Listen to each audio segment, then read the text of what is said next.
Safety tested, easy to operate. There's a whole range of heaters to provide you with a balmy winter inside.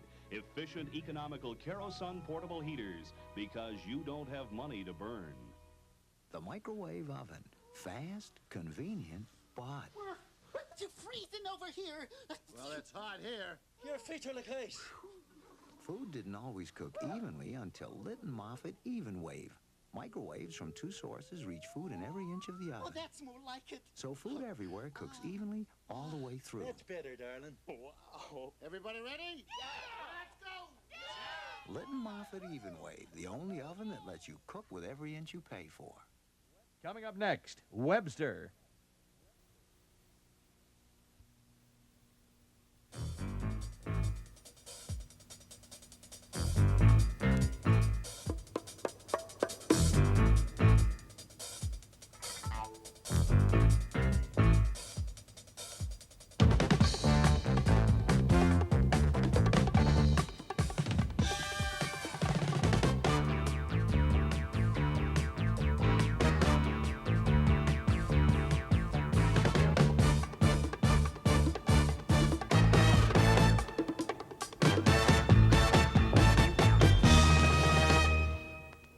Good morning.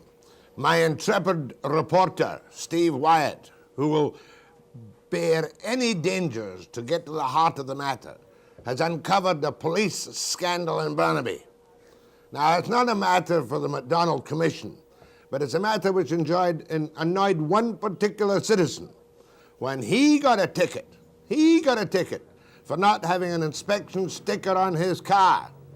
And so he does his own follow-up work. And he goes to the RCMP parking lot in Burnaby, and what does he find?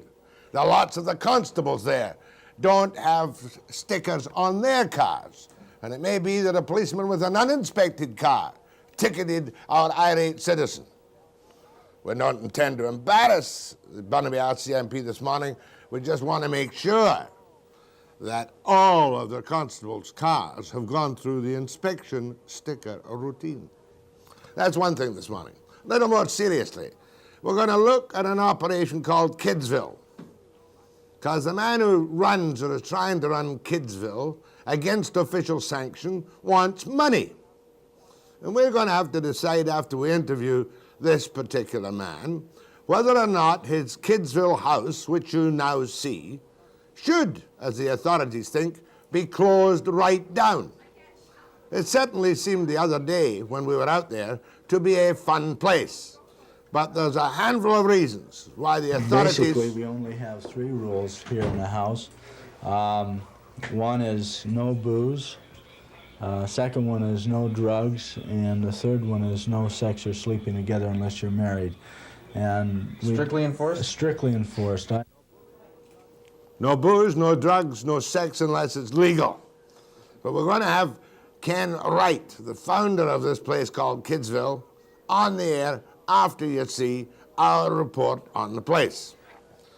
Now, all kinds of people come to see me, and some of them look for publicity. Like a philosopher. Imagine a philosopher coming to see me. He's an Australian philosopher, too, and his name is Peter Singer. You know what he wants to talk about? This really turns me off. Animal liberation. Bleeding hearts everywhere. But he might have a more serious message than putting diapers on donkeys, as far as I know. And also this morning we're going to have an expert on what he calls Refuseniks. That's members of the Jewish communities in the Soviet Union who are Refuseniks because the Soviet Union won't let them emigrate from that country. But first, we're calling all cars of the private cars of the Burnaby RCMP after the break.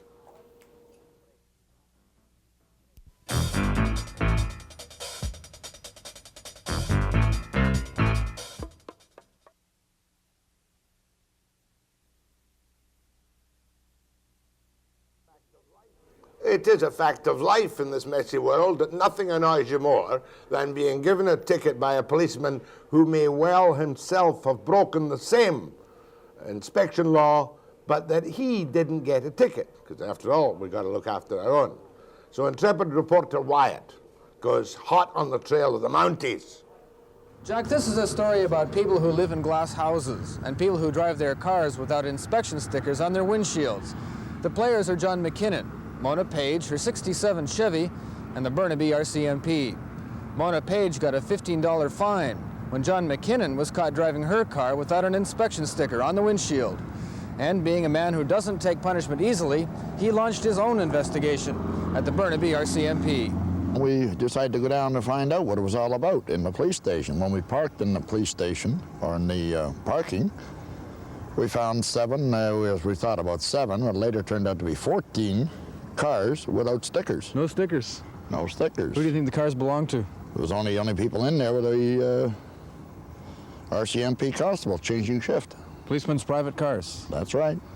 We then later informed the corporal inside about this. He said he would check on it. He did check on it. He phoned me back a few days later and admitted that there were some police cars. Did they get tickets?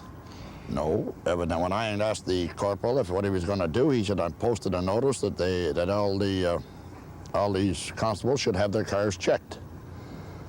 And I asked if they were going to be issued with summons or tickets. He said, well, I don't know. We'll have to look into that. And then I phoned Jack Webster to find out what is going on. Why should I pay a ticket? And we're pensioners when they make a hell of a lot more than we do, and they can get away with it. What did they tell you the first time you went in? Why they didn't need stickers? They didn't need stickers because they resided in Surrey. They live in Surrey, which is a non-inspection area. Non-inspection area. But they were parked in Burnaby. And it wasn't until Tuesday when I managed to get a hold of the law in question that I found out that any vehicle driven or parked in the vicinity of an inspection station must have a sticker. So you're satisfied now with what happened? No, because I went back to the constable and, as I said, they were going to look into it. Nobody else has been fined except you? The cars were still there. I took on the, that was on the Saturday at about between 6 and 7 o'clock. A few days later, after you got your ticket? Yeah, no, that was when I took the original list of numbers, 14 cars. On Thanksgiving Day, the only people, as far as I know, working in the area were the police. I believe we got 7 or 8 other numbers.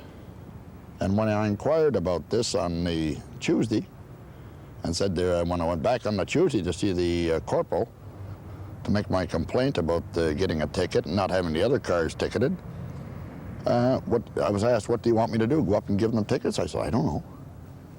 Is that what you'd like? Well, the only thing is I want to see the bloody law equal. Bit of justice. Well, let's make it equal. You know, if I'm going to get a ticket and I've done wrong, you get the ticket. When we found out we were at fault, we paid the ticket on the Tuesday when the court opened. We went right down to the court and paid the ticket off. Mm-hmm. Yet the policemen are still driving their cars over there. Without them? Without stickers. Burnaby RCMP didn't want to talk about it, on camera at least. They did confirm, though, that some of the cars spotted by John McKinnon did belong to some of the officers here. A notice has been posted inside headquarters asking everyone to get an inspection sticker. And Sergeant Terry Dixon did offer that it's unrealistic to expect them to ticket everyone for this kind of infraction. They aren't in the habit of patrolling parking lots. And that becomes quite apparent when you visit the parking lot directly next door and beside the courthouse. Have you got a sticker on your car? I haven't checked. You don't know if you have a sticker on your car? I confess I don't have one. Do you drive a white BCTV news car? You'd know it anywhere. I advocate that the RCMP stop you and check you for a sticker, because that was a chintzy story. Does that mean I can have the day off tomorrow to get it checked? No, question. Why didn't the Mountie come on with you? Well, we weren't after them. We were just trying to do a jolly little story and point out that they better make sure their Mounties have stickers in their own car when they're chasing us for no stickers. Well, they have their rules, and the commanding officer of the Burnaby Depot didn't think it was quite proper for the sergeant to come on and state his case. Because he would have had to give evidence which might have resulted in him being found guilty for not having a sticker on his car. Could be. Anyway, we're not really mad at you, Burnaby Mounties, but I'm glad that citizen went up to your parking lot and checked and found all those vehicles up there without any stickers on them. We can't have one law for the police and one law for the people. Next, we're going to look at The Kidsville Society in Cloverdale. they're the people with hands out for money, That's right. and the government doesn't want to give it. They don't want to give. They don't want them to even operate the place. After the break.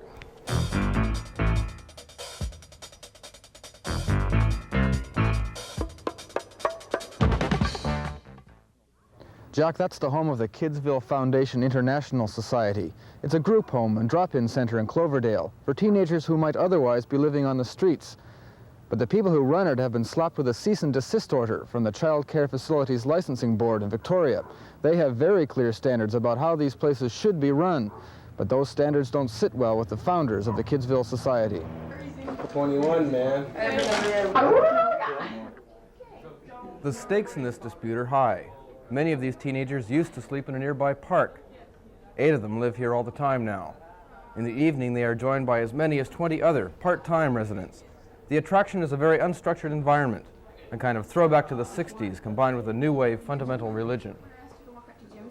I want a white kitten and I want a black one. Yeah. Now, how many bedrooms are there, Art? There are 6 bedrooms altogether, 2 upstairs and 4 on the main floor. Art Dargess is the house father. He is one of 4 staff members. During the day, he has a job as a window washer. The rest of his time is given over to a houseful of troubled teenagers.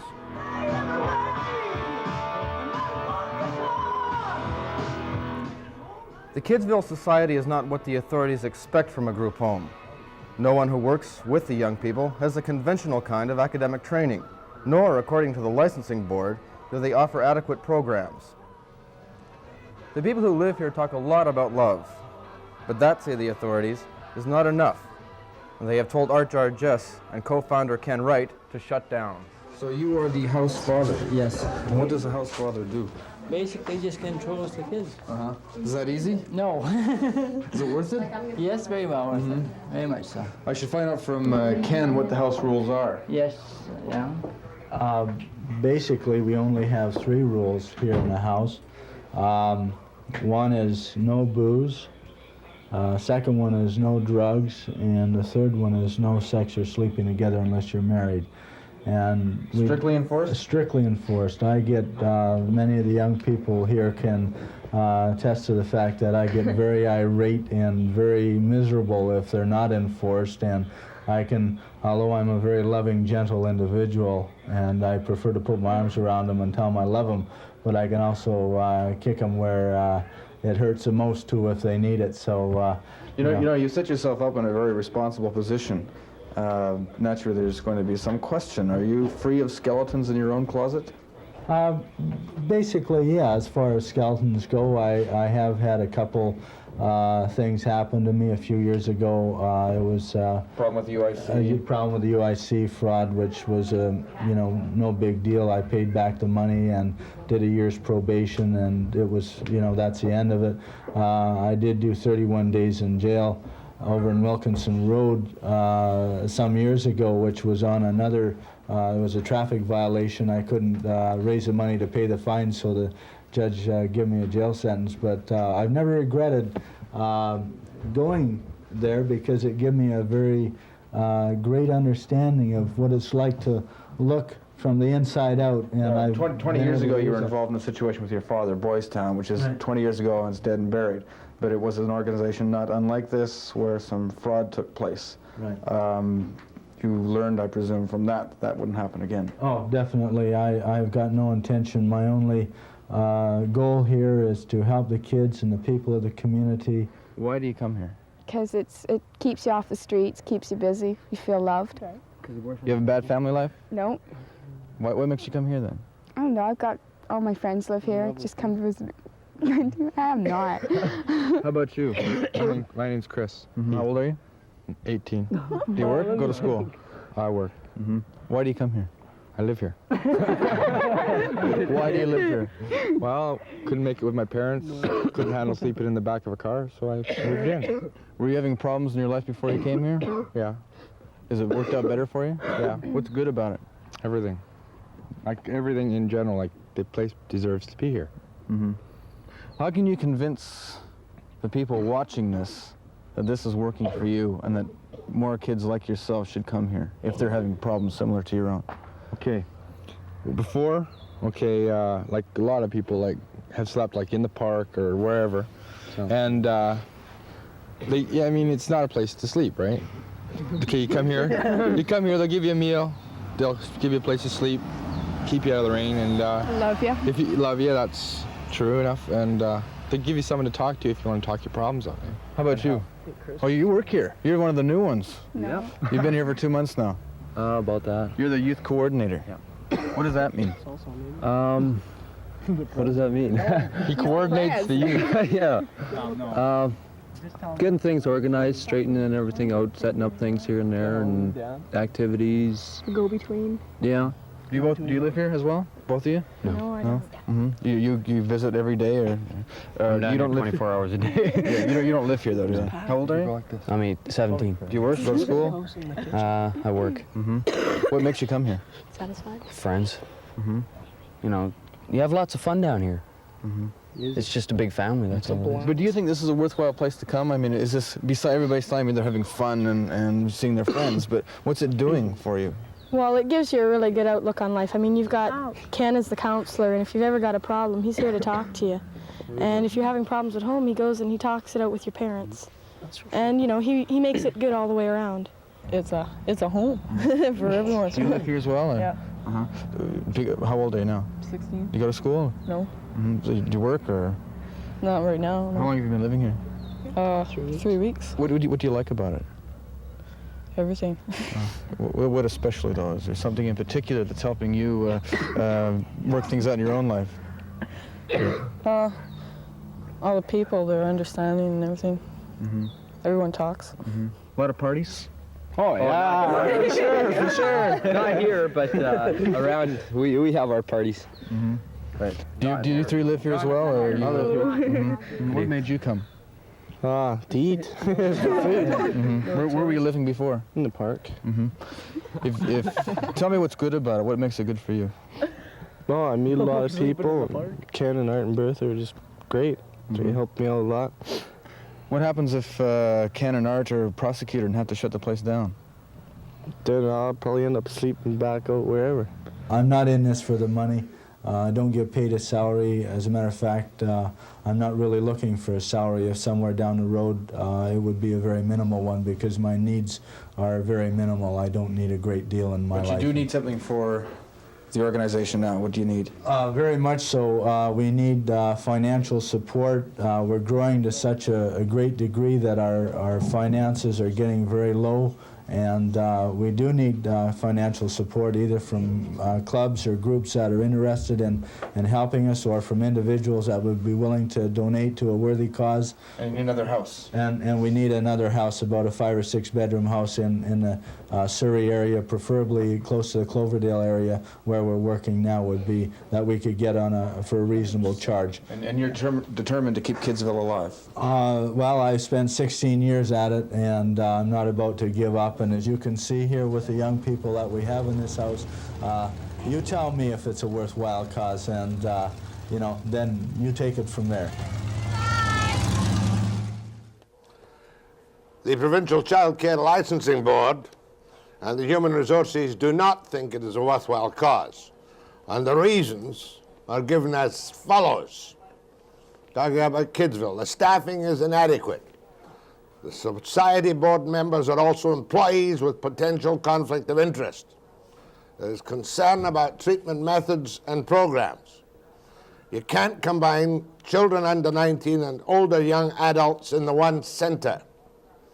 Staff members have outside work, possible supervision problems, inadequate record keeping, the facility inadequate in terms of cleanliness, sanitation, and is in a poor state of repair, operating illegally for a number of months after being told not to do so.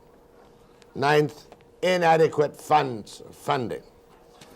We're going to meet this man, Ken, all right, you know, and I'll see what I can get out of him after the break.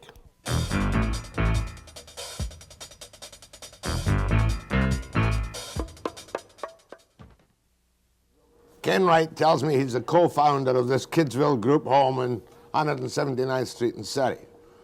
In March 1981, you got an official letter saying that your facility is a residence for 4 children, they're not proceeding with your application. And they got a negative report, a bad report from Human Resources. And at that time, they warned you if you didn't close down, July 31, you were ordered to cease operation of the facility by August the 4th. And you warned again in a covering letter on August the 14th that you could face legal proceedings. Why didn't you close the place down? Well, when you've got kids coming to your door that have got no place to go, they're scared, they run away, and they're cold and hungry and wet. Oh, I'm a great believer in motherhood and bleeding hearts, but that's not quite the question. When did you start this thing? We started it officially on the 15th of January. Is it a non-profit society? It's a registered non-profit society. All right. How much money did you use to start it? We started out with about $1,500. Where did you get the $1,500? Well, I was working at the time, and Art was working at the time. Art? Who was Art? Art is my co-worker. Your co-worker? And we got the money together through... What qualifications have you got to run a group home like this, which is obviously a very dicey operation? When you have a number of youngsters who are out with control one way or another, what qualifications have you got to look after them properly and not to let it degenerate into a happy little jolly place where anybody can do what the hell they like? Well, number one, I think there's a misconception here. First of all, we're not a group home. We have never said that we were a group home. What are you? We're a house for kids that have got no other place to go. What are your qualifications to run it? My qualifications is 16 years of hard work setting up and designing this program, and also 4 years of formal education. I don't have any degrees or any... What did you do for a living, though, in all the years before you opened this place? Well, I've done a lot of things. I've been an entertainer, I've been a salesman, I've been in business for myself. I've been involved in kids ever since I was a kid. I grew up in a family of 7. Are you married or single? Been married twice. Been married twice? Yeah. Divorced twice? Divorced twice. Any children? 2 children. Who looks after them? Their mother. Their mother? You don't look after your own kids? No, she's remarried and down in the States. And so here you are, an unsuccessful marriage partner on 2 occasions. Suddenly, out of the goodness of your heart, you're going to open a great loving home for children. I'm suspicious. You're suspicious? Yeah. Did you ask for government money? No, we haven't asked for any government money. Do you want government money? If they want to give it to us. All right. Why would the government give it money to anything which says staffing inadequate, conflict of interest in employees, don't know about your treatment, adults and youngsters, poor books, facility inadequate in terms of cleanliness, sanitation, poor state of repair, and operating illegally, and you don't have enough money to do it? Well, that's basically a biased attitude on their part. They haven't really given us a chance to sit down and talk to them. Now, of any of these children, how many children did you have around? We saw about, what, a dozen kids? No, there was about 15 at that time. 15, okay. How many lived there full-time at that time? There was 9 of them that lived there full-time. How many live there today full-time? 2. What happened to the other 7? Well, they felt that they were the cause of our problems, and 2 days ago they decided to take it upon themselves to leave because they didn't want us to get into trouble. You mean because we came out with a television camera and took pictures of them locking about a little? No, because the department came and did another inspection Tuesday morning, quite early, and roasted them out of bed. And well, what time was it? Noon? I'd say it was about 9 o'clock. 9 o'clock. Roasted them out of bed. How many were sleeping there that night? There was, I'd say about, 9. 9. Yeah. What programs, in fact, do you have for them? Nothing constructive at all. Well, it's not that it's not constructive, Jack. What it is that we are very relaxed in our atmosphere. Oh, it's all extraordinarily relaxed. Yeah. When they made that it gets results, and that's what's important. What results does it get? Well, the kids feel that they belong somewhere. They don't have any pressure put on them. They're not hassled by... In other words, if they're getting hassled in a disciplined fashion by a good parent, they can always flee to your place. No, that's not true. Can any kid get a bed at your place any night at once? No, that's not true either. Never been true? No, we have had kids stay overnight. A lot of kids come to us that say that they're having problems. So you say, come on, stay the night with us. We're a loving family. No, I don't say that. I usually check it out and see if there's any validity in what they say before I How do make you a check it decision. out? By calling their parents and talking to them. Now, you had some kids in your care. How many did you have? Officially, you were the guardian of some youngsters, is that I'm correct? the guardian of five of the young people. How did you get their guardianship? By talking to the parents and explaining the situation to them and sitting down and discussing it with them and asking them if they would give me a letter of consent and guardianship for the children. And these are children of what age? Well, they're anywhere from 16 to 18. 16 to 18. Right. It's a strange way to run a home. If the kid comes to you and says, hey, I want to join the fun. Oh, I'll go and see your mother and father and get them to sign a paper, and then you're legal. Do you draw? No. Well, I'm interpreting the way a cynic like myself would interpret it. Right, that's not the way it is. It's not the way No. it is. How many of them are on welfare? None. None of them on welfare payments at all? None of them are on welfare. Do you get the family allowance for those who are in your care? No. If they're under the age? No, but some of the parents do support them, do send us money to support their kids. Mm-hmm. Now, you've got the gall to appeal for public money. Well, the neighbors are, of course, complaining about your place, but they won't come on camera. No, Did you know that? Oh, sure. What do the neighbors complain about?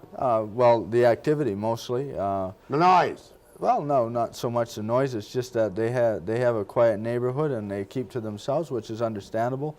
But when you've got 30 or 40 kids, you know, Oh, we're up to 30 or 40 now. You're running a drop-in center as well. Well, we have an activities program, an ongoing activities program, which encompasses over 80 kids in the community. Okay, well, tell me, I asked you about programs and you said, oh, we just Well, make you didn't give me everybody a happy. you didn't give me a chance. Okay, to well, explain you've got a it. chance. Tell me in simple English what your programs are. Okay, we have an activities program Friday nights up at the junior high school.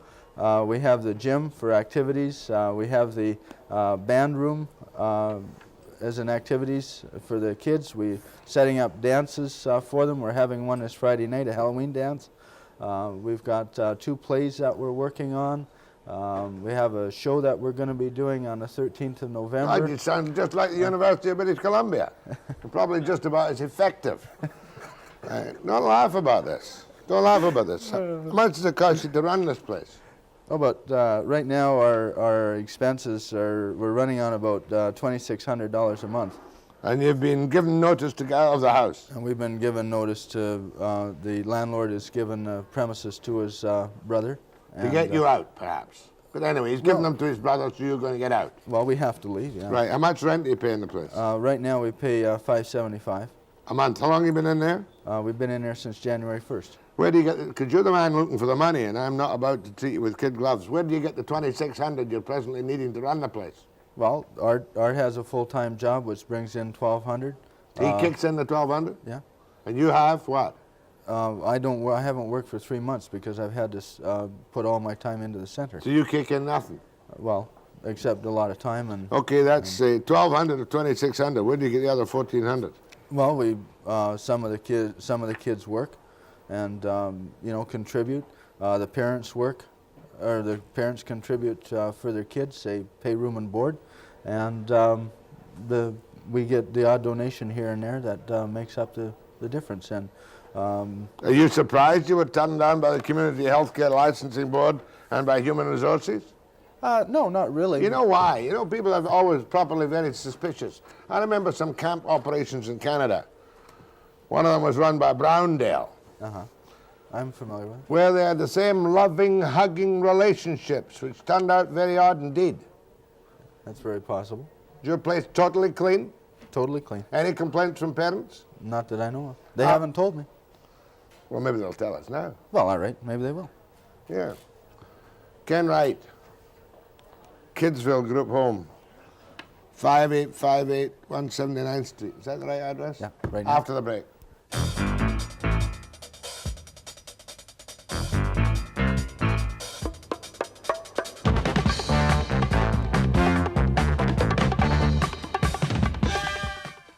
Not bad idea. Another letter which you brought yourself this morning. Yes. Double registered from the Ministry of Health. Right. Child care, so-and-so, so-and-so. The board has unanimously directed that you cease and desist the operation of your group home known as Kidsville. Further inspections will be conducted, and if the operation continues, they will lay charges immediately. A fine of not less than $50 in conviction for each day that the offense continues shall constitute a separate offense. When are you closing down this place? We don't really want to close down. No, answer the question. You've got an eviction notice. When do you have to be out? Well, we have to be out of the house itself by the 31st. So you're closing down on the 31st? Well, hopefully we'll find another place that we can go to. But you've got no reserve funds.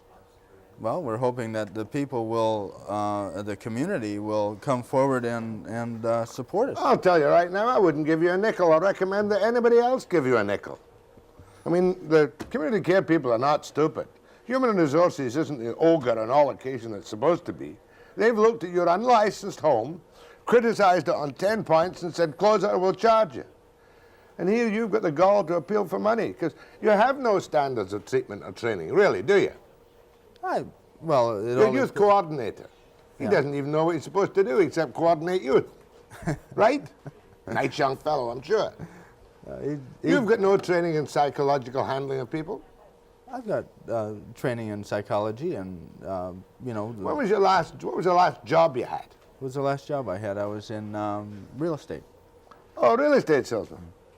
Are you a born-again Christian? I am. Oh.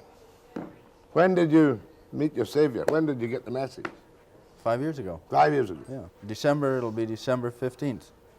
5 years. 5 years ago. Changed your whole life? Changed my whole life. Because before that, you had been a bit of a sinner. Well, before that, I was going amok, you might say. Oh, what way were you going amok? I like to hear about, I like to speak to reformed people. Well, I was drinking. Drinking? I had a drinking problem. Alcoholic? Well, I wouldn't say I was an alcoholic. Close to it. Close, yeah. Mm-hmm. And I had a lot of problems in my life. And marital problems you told me about. Then you were in jail a couple of times. No, just once. Oh, what was that for? That was 10 years ago. That was for a traffic violation. What? Jail for a traffic violation? Yeah. 71 days? Yeah. In Wilkinson Road? Yeah. What'd you do? Well, right after the compulsory insurance came in, I was driving a motor vehicle that wasn't insured. And I got into a bit of a mix-up with another vehicle, and at that time I was over in Nanaimo. I founded the Nanaimo Crisis Center in Nanaimo, and I was again operating on a very limited capital, and my pride got in the way, and I didn't want to ask for money to help me get out of that. But so what was the offense? The offense was 31 days for no insurance? No, the offense was a $250 fine. Well, the offense was driving with no insurance, but it was a $250 fine or 90 days. And it was in lieu of the fine. Right. There was nothing worse than that. No. That's just what I wanted to find out. Of course, that time in jail helped you to straighten out your life. Well, it didn't help me to straighten out my life exactly, but it sure gave me an insight to see what it was like to be in jail. And you know what seriously I'm afraid of is you see all these good-looking, attractive young kids around there making jokes about drugs, coke and not coke. Any drugs in the place? No. A lot of these kids use drugs, do they? Well, some of them do, yeah. And you don't stop it if they do it in your place? Oh, definitely. That's one thing that I explicitly made clear, was that there was no drugs, no booze, and no sex or sleeping together unless you're married. And I get very irate and very upset if it's not adhered to. How many supervisors have you got in the place? Just yourself? Art, Bertha, and Gary. Which is Bertha? I forget. Bertha is Art's wife. Was that the big blonde girl? No. She wasn't there. Oh, she wasn't in the picture? Yeah. She lives there too? Yeah, she was gone, yeah. You're now down to 2 people? We're now down to 2 people, yeah. 2 people. So you're going to close it down the 31st? Well, we're not going to close down exactly. We're going to move our facility. You don't think, though, that anyone should run a place that doesn't meet the standards of the Child Care Licensing Authority, do you? I think that a lot of the things that they say are unfair. And have you made any effort to meet the standards? Well, we've asked them to sit down and talk to us, and come to an agreement with us, but they haven't seemed to be agreeable. The only thing that they kept falling back on is, well, the law's the law and the rule's the rule, and there's 20,000 kids out there that are walking the streets in Vancouver and et cetera, and a lot worried of about red tape. A lot of these 20,000 kids, if there are that, which I don't accept, are very skilled little con people who can take advantage of the naive people like you and me, and use you for all you're bleeding well worth. I don't believe that's true. Oh, you think everyone's capable of total redemption in 5 minutes? Well, I didn't say total redemption in 5 minutes, but I believe that they have. I don't know whether to take calls or not, because I don't want to do anything to encourage you to get donations from the public. I'm a believer in law, order, regulation, and I think if the child care center says close it down, you should be prosecuted if you don't close it down. If they want to prosecute us. I got 7 kids out there that are running the streets right now that took off. And, I'll give you dollars to donuts and probably went back to their parents. Maybe so. And these are the letters from the 7 kids. Those are the letters of the kids that left. I'm making too big a thing about this, really. I mean, not that I endorse you in any way, shape, or form, but who knows? Somebody might think you are a savior of some kind. Go ahead, please. Hello? Yes, ma'am. Yes, Mr. Webster. I'd sort of like to address my comments to you. Isn't it better to have the children in a home where there's some kind of care than lying out in the streets and the parks? Fair enough, ma'am. You've got a supporter. Go ahead, please. Good morning, Jay. Yes. How are you doing? Can't hear you. How are you doing? Fine. Listen, what's wrong about being a good Samaritan nowadays? What happened to all this great chivalry we used to have? You got to check out the backgrounds of the Good Samaritans. Go ahead, please. Hello. Yes, I worked for a government-run group home, and I don't agree with the way they do it exactly myself. But I'd like to know, has this man kept some of the kids out of trouble? Do the kids have records, and has he kept them? Good question. Have any of your kids got records? Some of them do, yes. And have they? Any arrests in your place? They've been in your house? No. And you can claim to have kept the kids out of trouble? Well, we sure make an effort at it. I mean, we can't guarantee that. We're not there 24 hours around the clock, but and they do go out other places, but we try as much as we can to impose the importance of being a law-abiding citizens, sure. Okay, next call, Gladys. Go ahead, please. Hello. Yes. Good morning. Okay, I'm a university student, and I just pretty well passed through the stage of the kids that you're dealing with now, and kids like that are really going to be alienated with a lot of the things that a government social program would put forward. And, I'm just wondering what kind of other institutions are there for kids like this? There are some bad group homes, there are some good group homes. Well, there's, detention centers and things like that, yeah. There are no detention centers for juveniles save one in British Columbia. And it's not supposed to be called a detention center. Well, that's what it is. You know something? There are times when you need a detention center. It's delicate dealing with these kids. And, I know it is. That's why one's got to be very careful when you have an unskilled do-gooder like Ken, who is not properly financed, running a group home in which he's apparently overwhelmed with kids. The people who are living there or their parents. I don't know the parents. I haven't seen them. Go ahead, please. Hello? Yep. Hello? That's you. Hi, I just want to say I think it's great that taking an interest in these kids and giving them a place to stay instead of them sleeping in the park, and I don't think he's been giving them a fair chance. Well, that's me. Pardon me? That's me. That's you? That's me. You're not giving him a fair chance, though. You're cutting him off. You're not giving him a chance to talk or anything. Talk all he wants. Pardon me? He can talk all he wants. But you keep cutting him off. You're not giving him a chance to tell you about the program, Okay, right? talk. Okay.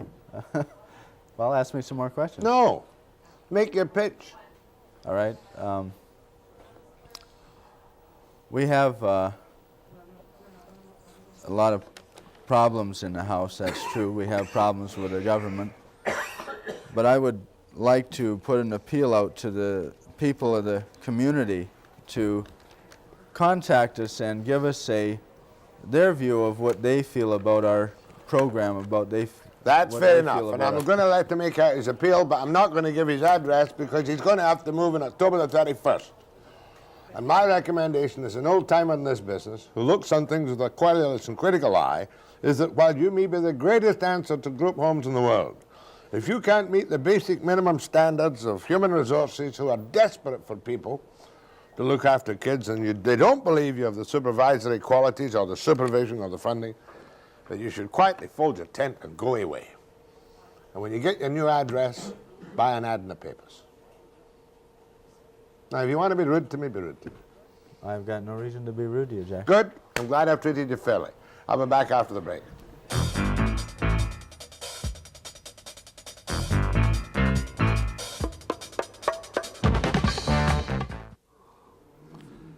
Mr. Schroeter, you'll hear later in the program. Now we're going to talk to Peter Singer, who's in town. Where's that sheet of paper you gave me this morning? About what you're doing here. About what I'm doing? Well, I'm giving something called the Cecil Green Lectures at UBC. Gosh, if you're half as good as the other Cecil Green lecturer I had here the other day, I'll be delighted. Connor Cruz O'Brien. Oh, he's got great style. Yeah. Great stuff, isn't it? Anyway, Peter Singer's here for the Cecil Green Lectures. He's an expert on democracy and disobedience. He's an expert on a number of things, making monkeys neurotic and dogs shriek, etc. And the New York Review commissioned him to write on animal liberation. His views on the rights of animals have embroiled him in public controversy, partly because he is so persuasive in showing certain standard practices to be wrong. Mr. Singer, or is it Dr. Singer? Professor Singer. Professor if you Singer. Want to be formal. Professor you don't have Singer. to be. I am totally against cruelty to animals. Good. Unnecessary cruelty to animals. Or the horrifying methods that we're told by some people that are used in medical research. But if that research is going to help me live longer, I lose patience with the animals' problems. Is this the message you're going to give me today? Animal liberation. Well, the message is animal liberation, certainly. The message, so far as experimentation is concerned, is firstly, it's not all medical experimentation. It's not even mostly medical experimentation.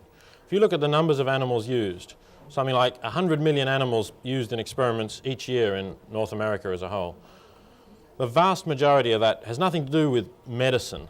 It has to do with product testing. You know, you take a cosmetic or a shampoo, it's a new ingredient perhaps that someone thinks they'll sell a bit more with.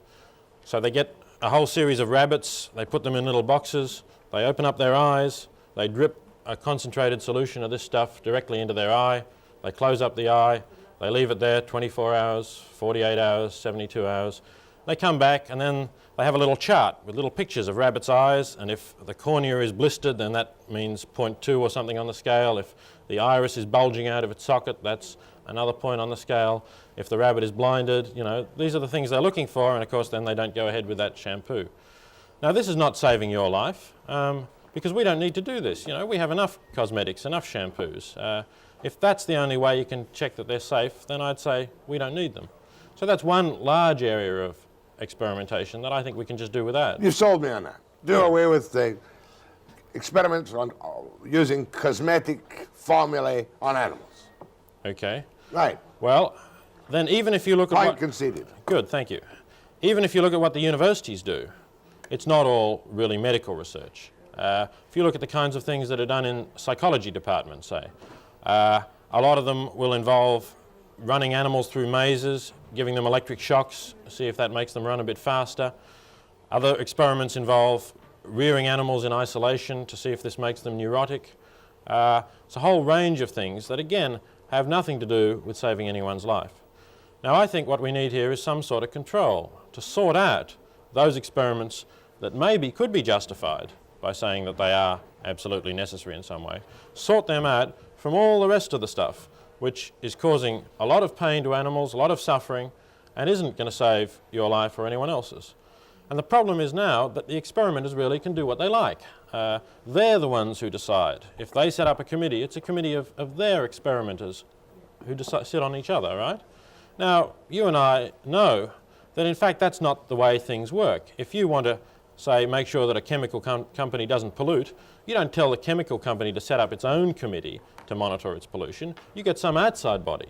Well, that's what we need for experimentation. Well, surely there must be some outside body somewhere in the so-called civilized world which monitors what is done to animals.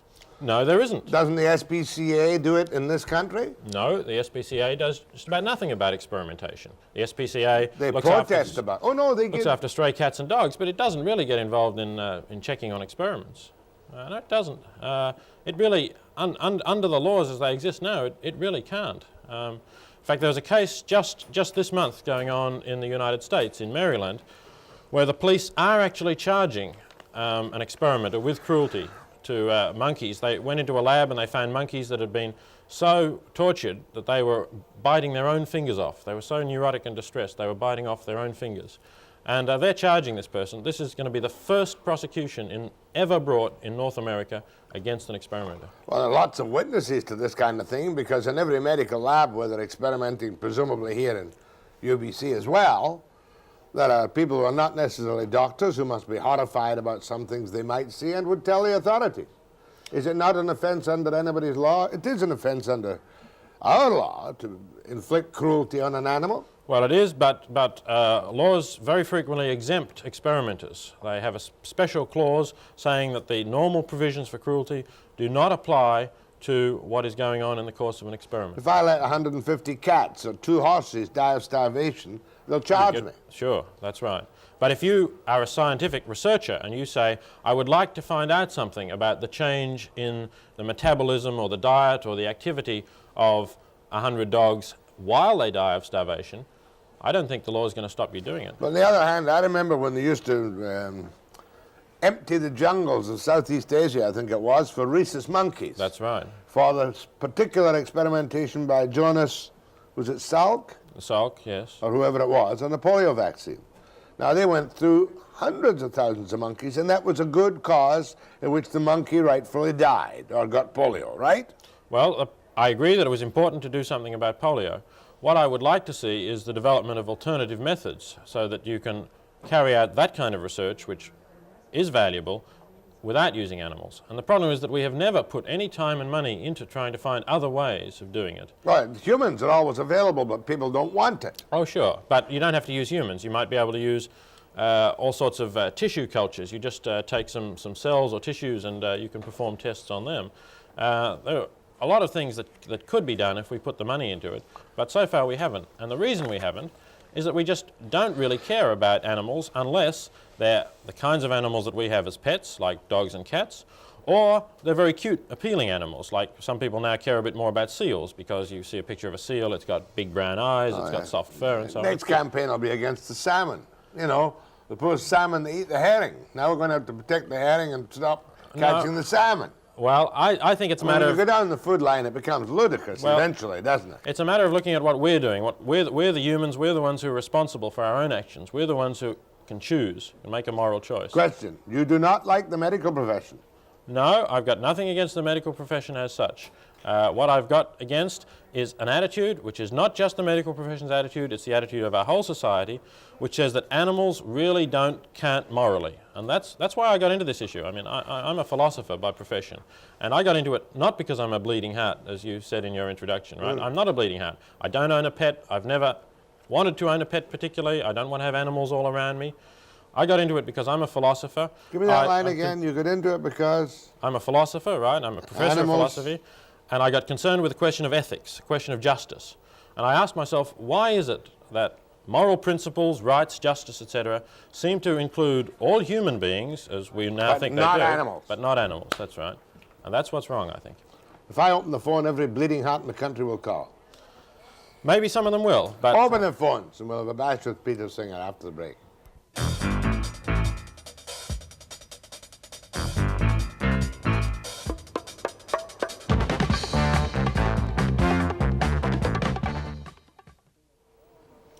You must be of English background, Peter Singer. No, I'm not of English background, no. You know how crazy they are about I know dogs the English, and cats. the English, yeah, that's right. But it is dogs and cats, you see, and that's not really my line. I mean, I'm just concerned Why? about... You're not going to protect dogs and cats? Oh, sure, I'll protect dogs and cats, but I'm not only worried about dogs and cats.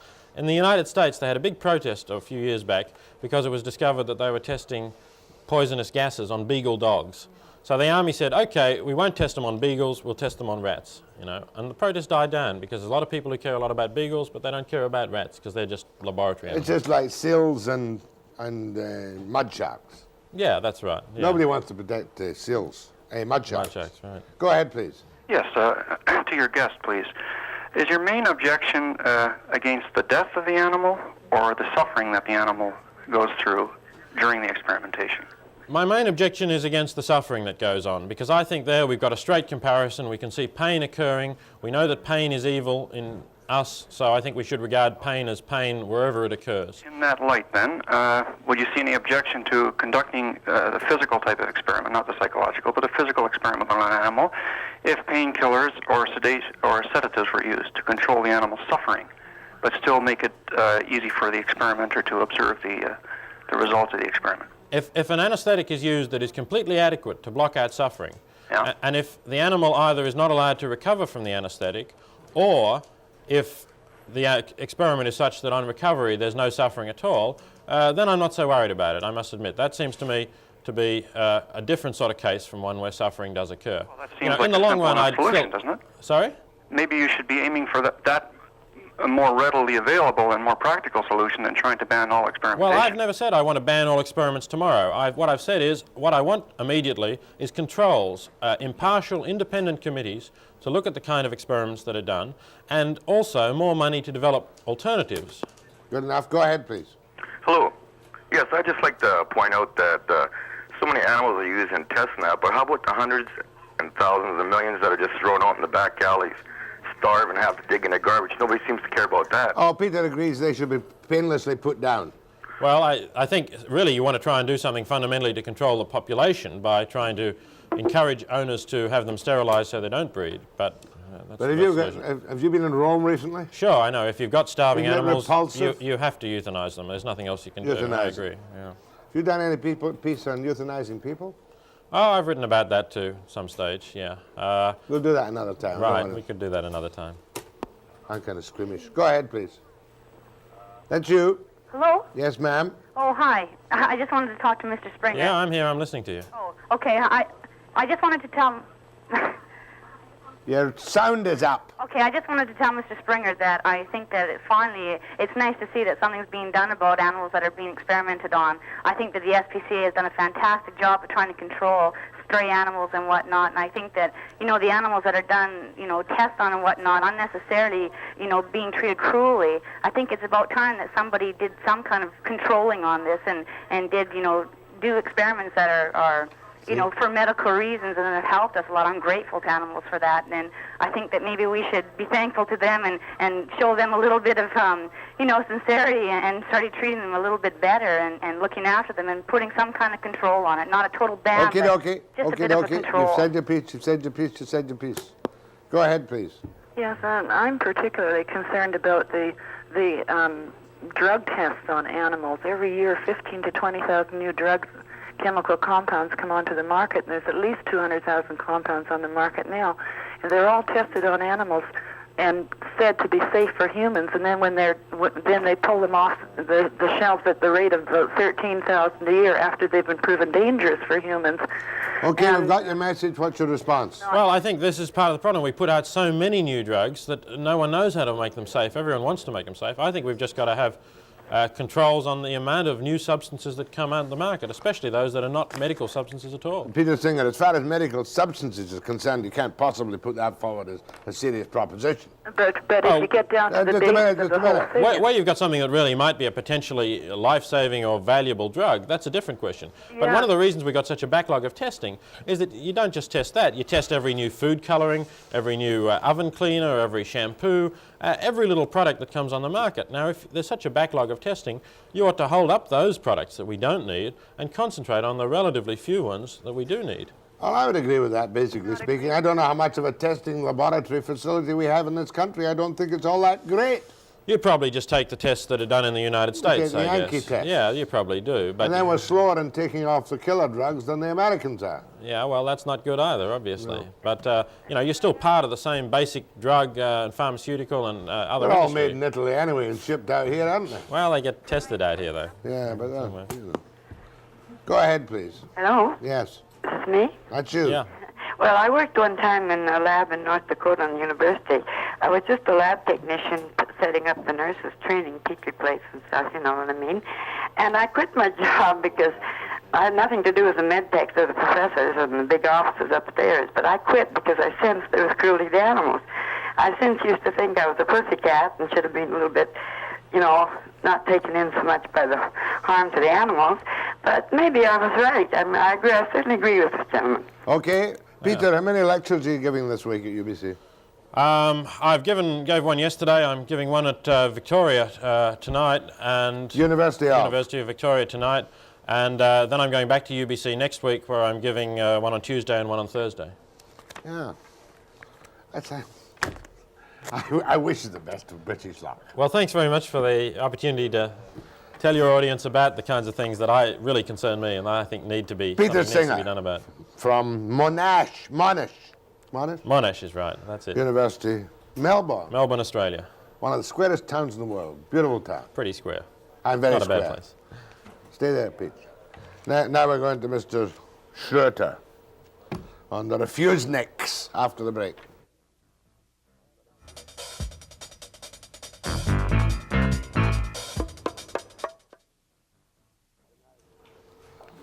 Len Schroeter is a big, nice American civil rights advocate and lawyer. Apparently you got to be a lawyer to be a civil rights advocate, and then you get so confused you don't know what you're doing. But quite seriously about Mr. Schroeter, he's done a lot of visits around the world, trying to help, I think in this particular case, the Refuseniks among Soviet Jewry, correct? Right. What is a Refusenik? A Refusenik is somebody who's applied to emigrate and is refused, and there are hundreds of thousands, probably, of such people among the Jewish communities in the Soviet Union. There are captive nations, too, which is one step beyond Refuseniks. They don't even get a chance to apply. But the general problem, the problem of Jews who seek to leave the Soviet Union, is a problem that's been with us visibly for better than a decade. Let's talk specifically for a moment about Vancouver's sister city of Odessa. All right.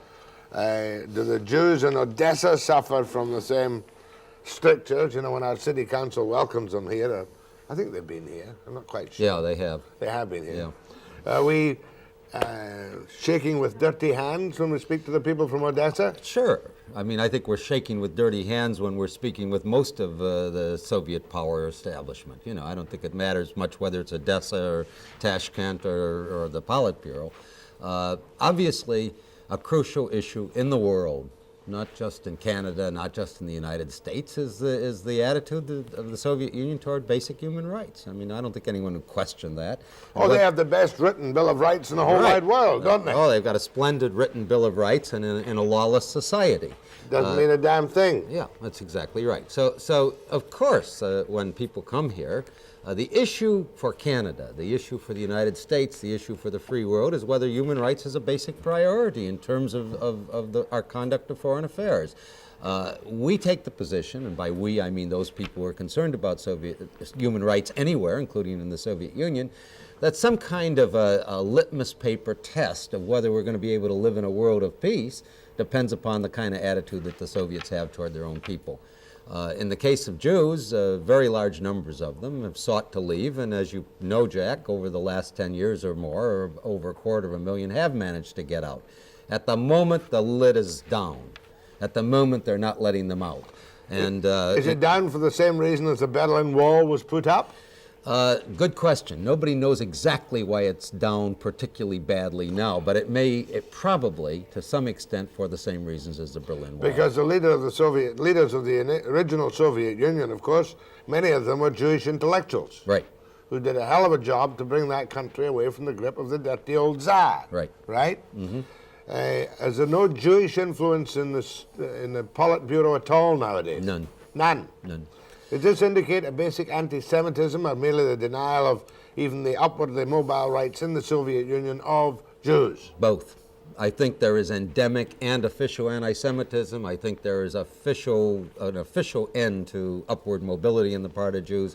I think as a practical matter, Jewish significant participation in what was once a revolution has not been in existence for 40 years. Yet, if you were to compare intellectual freedom or literary freedom in the USSR today, from, we'll say, the Stalinist days, it's a hell of a lot looser and freer than it was. It is looser than it was, but not a hell of a lot freer than it was. One of the things I've done is represent underground writers.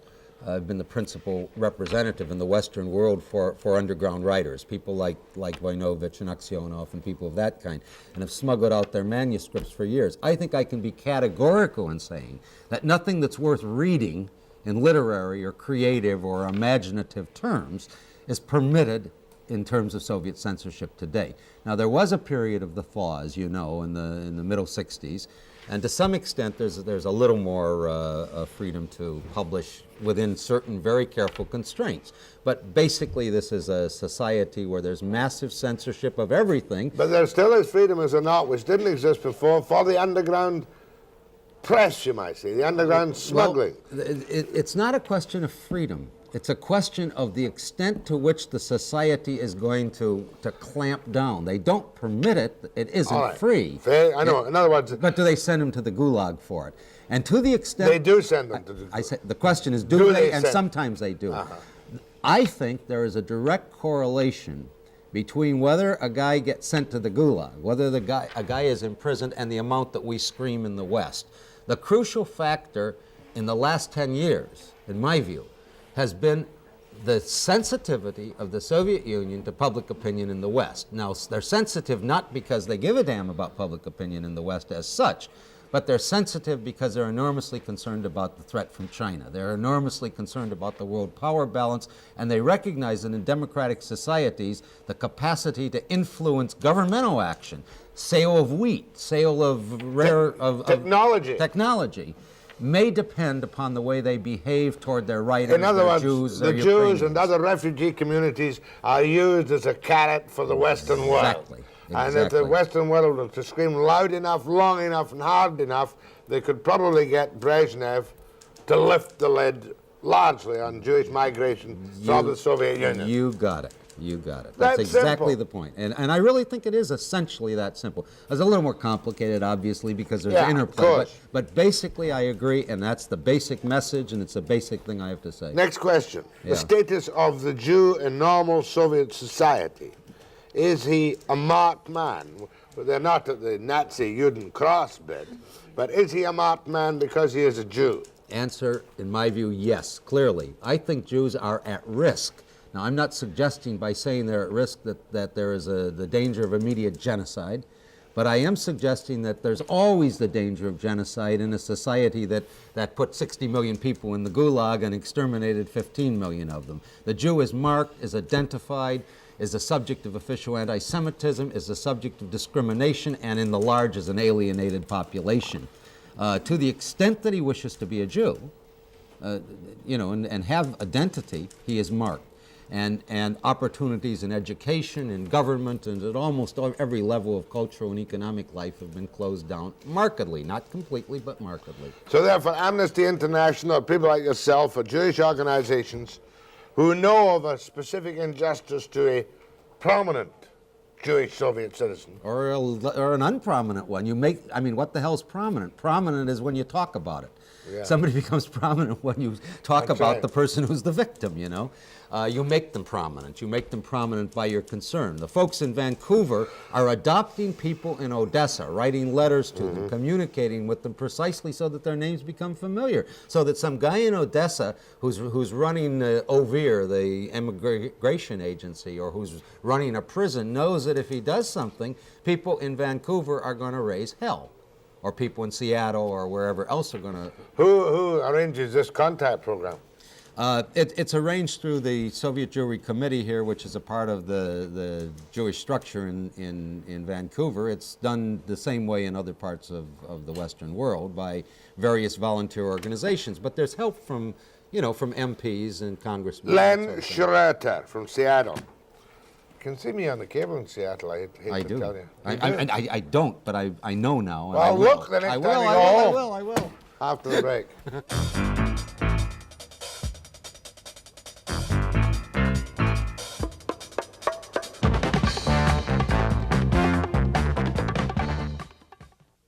Len Schroeter is a Seattle lawyer, civil liberties, advocate of some considerable significance.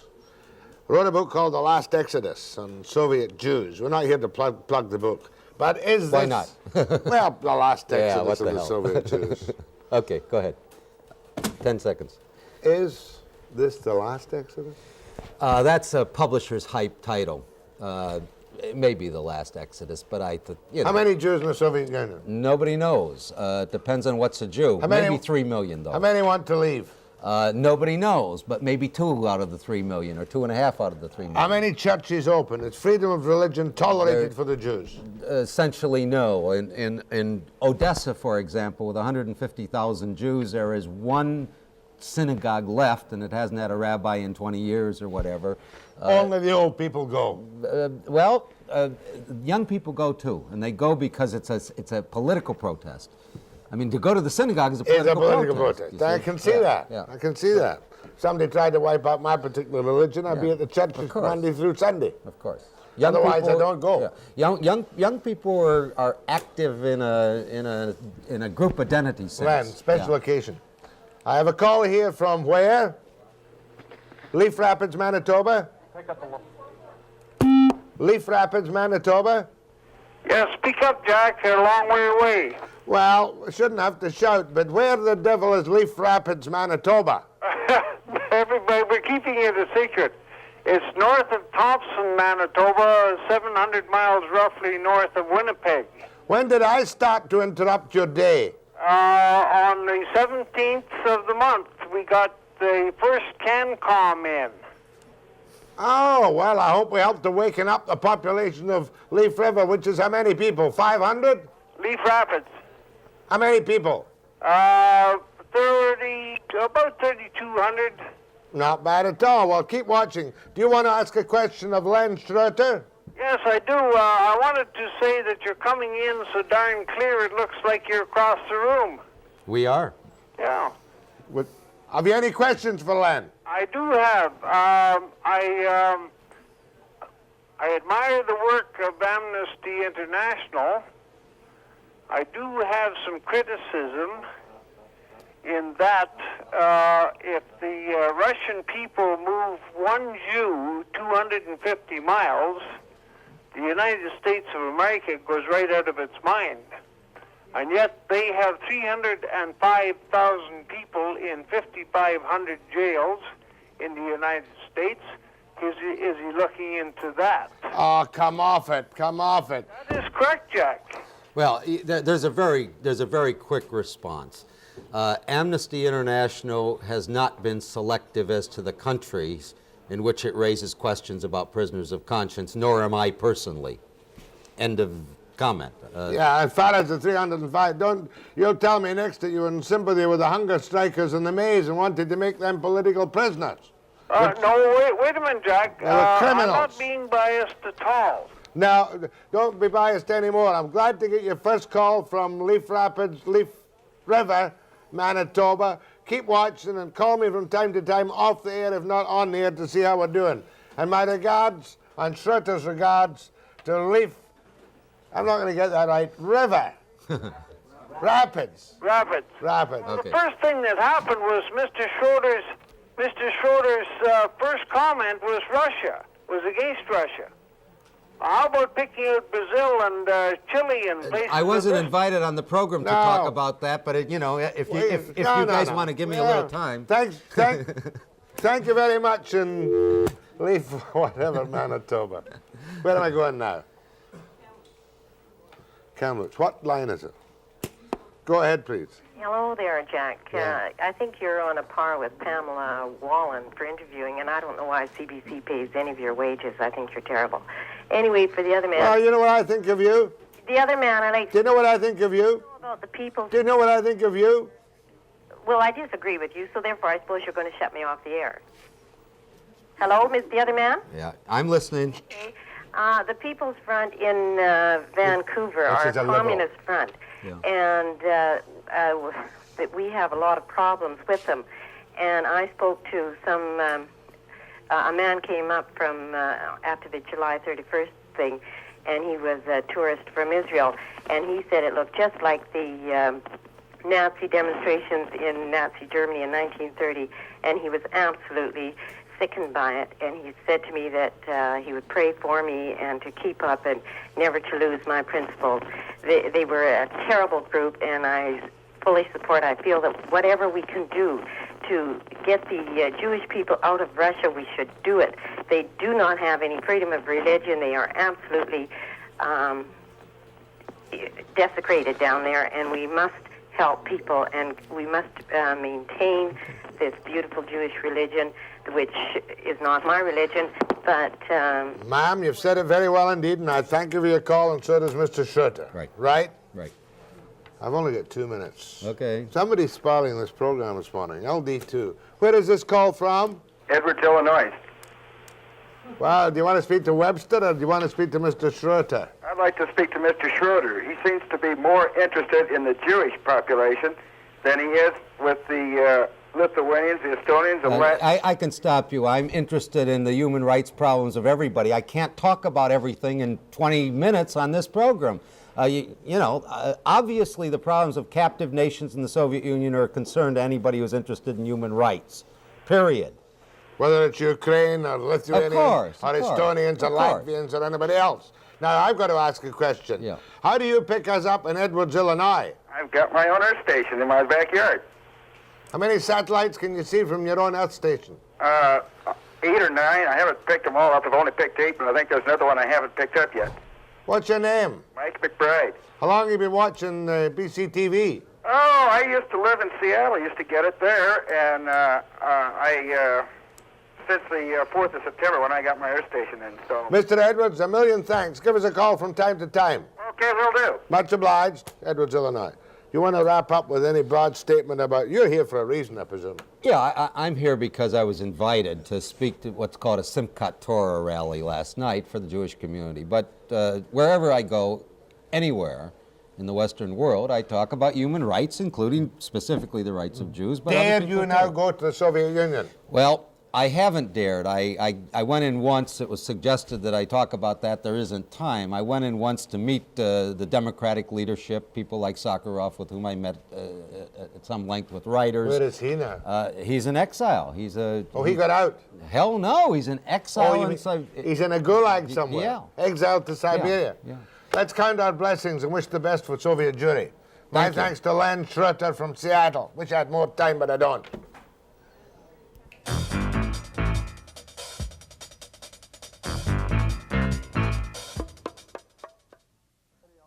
Tomorrow, a doctor from Ontario who wants to balance bill, a cabinet minister from Ottawa who wants to stop smoking, and a university professor that won't stop talking, named respectively Dr. Charbonneau, John Monroe, and John Crispo at 9 a.m. precisely.